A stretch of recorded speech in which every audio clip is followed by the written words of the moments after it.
현재 러시아와 우크라이나 사태가 계속되는 가운데 유럽 대표국인 독일이 상당히 당황스러운 행보를 보이고 있습니다.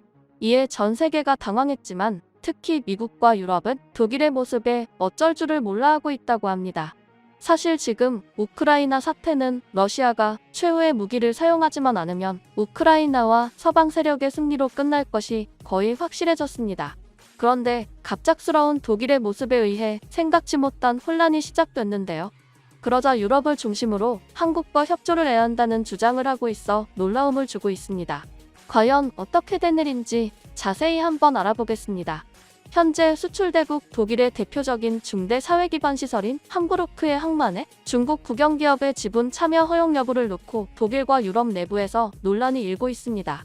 함부르크 시장 출신인 올라프 숄츠 독일 총리가 지분 참여 허용을 고수하는 가운데 집권 연립정부 소속 녹색당과 자유민주당 담당 부처 장관들, 야권은 물론 유럽연합 집행위원회까지 일제히 반대 목소리를 높이고 있습니다.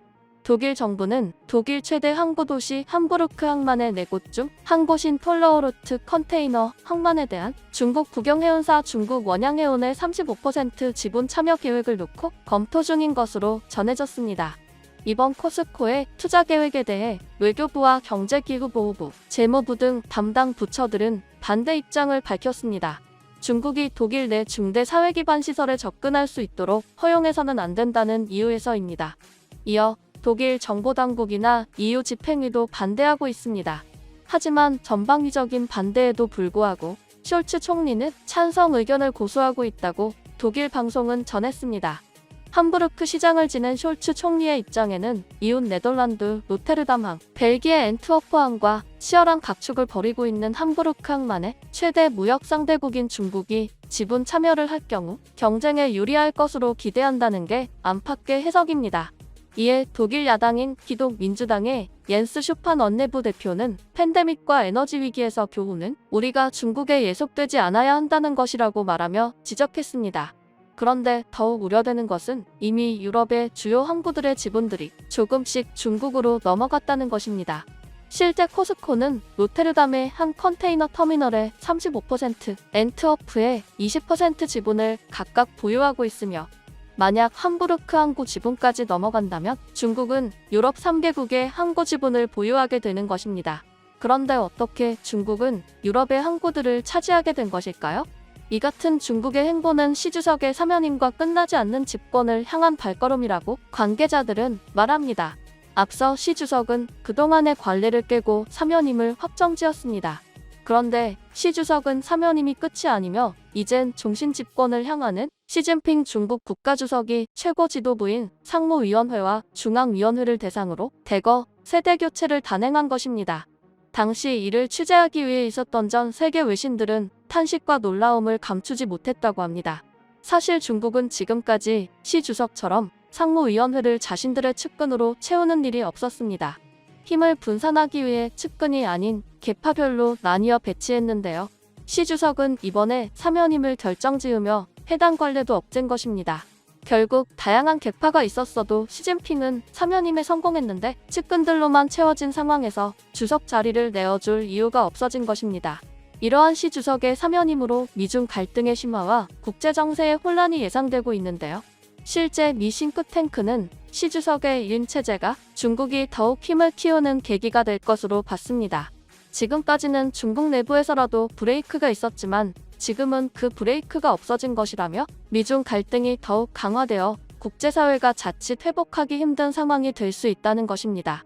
중국은 시 주석의 사면임을 결정짓는 순간 대만 상공에 군용기를 띄워 다시 한번 무력 시위를 했습니다.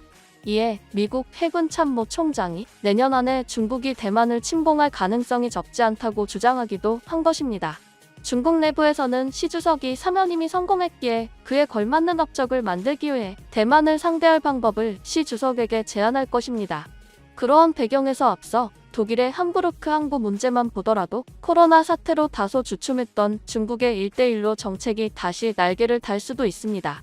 그도 그럴 것이 시 주석의 행보를 막을 장치가 없어졌으니 시 주석의 대표 정치 목적이었던 1대1로의 부활은 당연한 것이죠. 원래 1대1로는 동남아, 아프리카, 중앙아시아, 남미 등까지 영향력을 키웠는데 이제는 유럽에까지 확장하려는 것입니다. 앞서 2019년 이탈리아가 중국의 1대1로 사업에 기대 사회 인프라를 개선하기 위해 항구 4곳을 중국 자본에 개방하기로 한 바 있습니다. 당시에도 미국과 유럽연합이 서방으로 세력을 넓히려는 중국의 트로이 목마가 될 수 있다며 강력하게 반대했지만 재정 적자에 시달리는 이탈리아 정부는 개의치 않았습니다. SCMP에 따르면 중국 자본 투자가 된 곳은 제노바, 팔레르모, 트리에스테, 라벤나 항입니다. 특히 이탈리아 북서부에 있는 최대 항구 도시 제노바는 이미 이탈리아 정부로부터 중국 대형 국유 기업인 중국교통건설과 합작법인을 세우기 위한 허가를 받은 것으로 알려졌습니다. 이탈리아의 이러한 결정에 트리에스테에 인접한 베네토주의 주지사는 이탈리아의 1대1로 참여를 새로운 형태의 식민지화라고 비판하며 중국은 이미 아프리카를 침공했고 이제 유럽과 우리 항구에 침공할 준비를 하고 있다고 우려했습니다. 그리고 현재 이탈리아는 여자 무솔리니로 불리는 극우 멜로니 총리가 정권을 잡으며 유럽연합에서 상당히 난감해하고 있습니다. 그러던 중 유럽연합과 G7 국가인 독일에서도 1대1로로 보여지는 상황이 시작된 것입니다. 현재 독일은 함부르크 항구를 두고 중국의 탄손한 지분 참여라고 주장하지만 실제로 이 항구는 거의 중국에 넘어가는 것이나 다름없다고 합니다. 왜냐하면 중국이 제시한 지분율은 35%인데 사실 35%라는 지분율은 거의 인수와 가깝습니다. 따라서 독일 내부에서도 상당한 반발이 이어지고 있는 것이죠.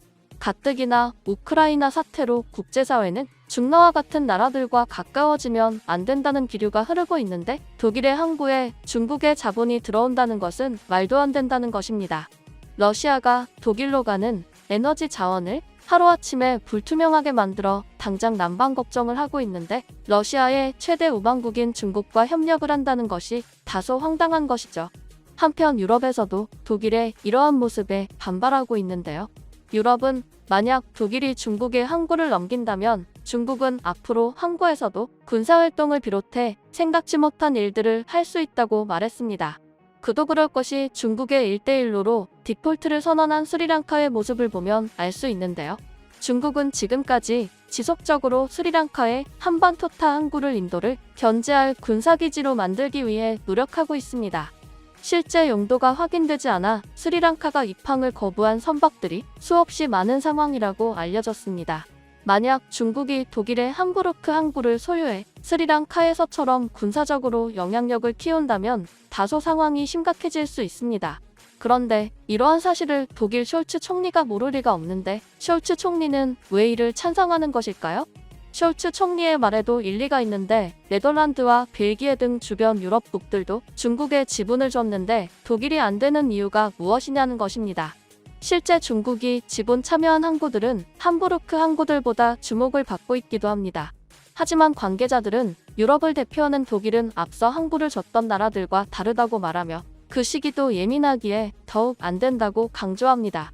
특히 G7 국가인 이탈리아도 중국에 항구를 줬는데 독일마저 그런다면 중국의 행보는 더욱 걷잡을 수 없게 될 거라는 것이죠. 한편 독일마저 흔들리자 유럽국들 사이에서는 한국과의 협력을 강화해야 한다고 주장합니다. 현재 우크라이나가 완충국으로서의 의미를 잃어버리며 유럽의 최전방 국가는 폴란드가 되었습니다.